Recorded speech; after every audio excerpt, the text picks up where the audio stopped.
My name is WayneHill, and I've been here since 1997 probably, either full-time or part-time. So I look after the garden. I've looked after the garden most of that time to some degree. This is a new garden.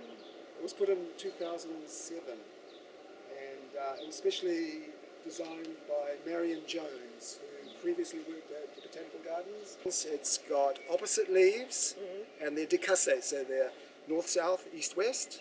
North-south, east-west, that's called decussate.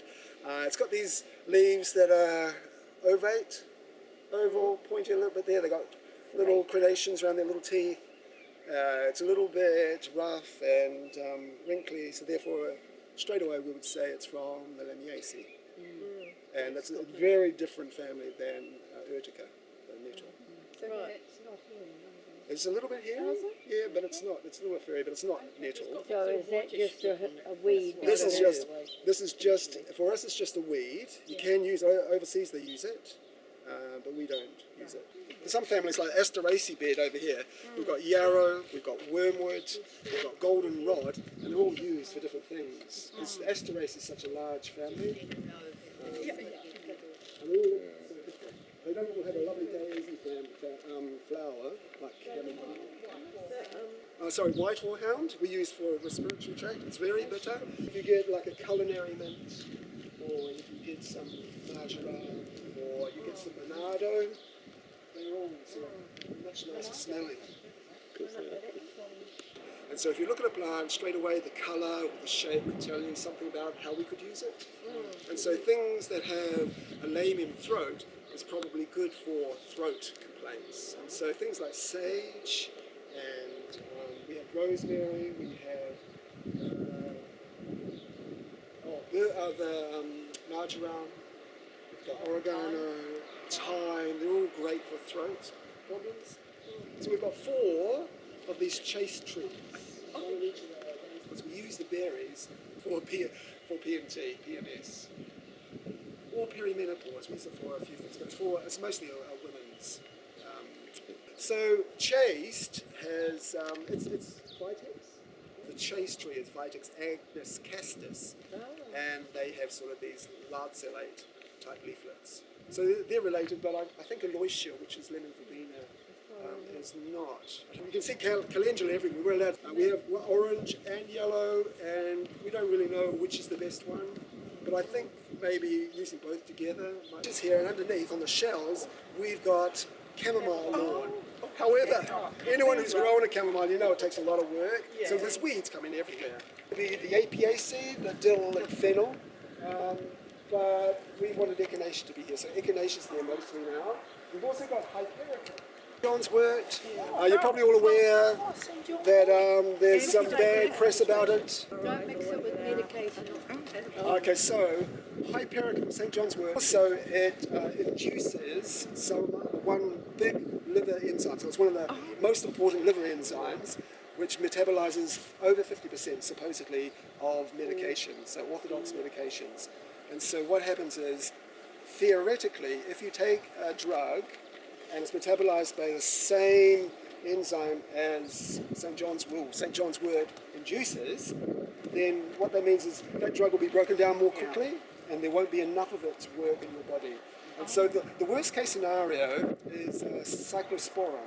Cyclosporin is a drug that is given to people that have an organ transplant, and it slows down your immune system.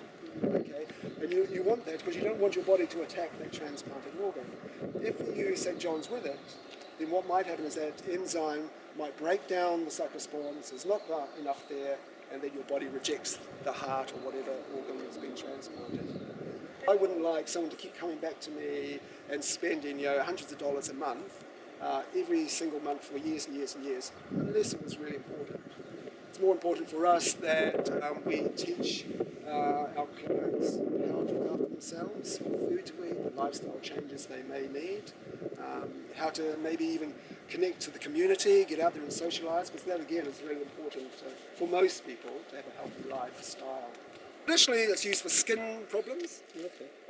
It's a depurative. Anyone know what that is? Ultrative blood cleanser. Oh, yeah. So it helps with the elimination channels. That's not the main reason we use it. I would use it now. We use it for menopause. Yeah, estrogenic. Has anyone heard of meadow sweets? Oh, yeah. Like deep heat. So it's got methyl salicylate in it. Yeah. So deep heat's made of menthol and methyl salicylate, or wintergreen oil. This plant down here is an Asteraceae. Grows about this high. Has a beautiful yellow. Not a completely sort of Asteraceae daisy flower, but it's got a skinny petals, ray florets. So it's called Elecampane. The botanical name's Inula. And in the root, they discovered inulin. Anyone heard of inulin? Yep, We use inulin for diabetes, because it's not you don't. You use it, you use it for gut health. Yeah, but it's got that unfortunate stuff, like Jerusalem almond Yeah, tree. same thing, yeah. So really good for you, but for some people, Yeah, it not may not cause me, issues. not me. Yeah. Fall in the ozone layer. So too much information. Yeah. but maybe in generally it's good for eating it gut at health night. because it's a prebiotic. So it helps with the probiotics. The probiotics, the bacteria, feed on fibre. And inulin's a good fibre. We use this though for a respiratory tract condition. An iris we use for liver complaints. It was beautiful a week ago. You should have come then. Parsley, we just let that self-seed. You can see it's on the second year, lots of it. It's a liver herb. Use it for the liver. It's an ultrative as well, depurative, so it helps with elimination channels or blood cleanser. Could take that away with you? Yes, I'd love it. Yeah, could you just, there you go. It's got an ebony primrose and a few other that's what I things, want. so you can keep that as well. Okay. And it's got some, How can I get it? over here we've got lemongrass growing, fennel. We've got look at the beautiful wild carrot. It is wild carrot. But in the culinary garden we've got real carrot, but they're white as well. So we haven't got orange carrots, we've got white ones. So give that a smell.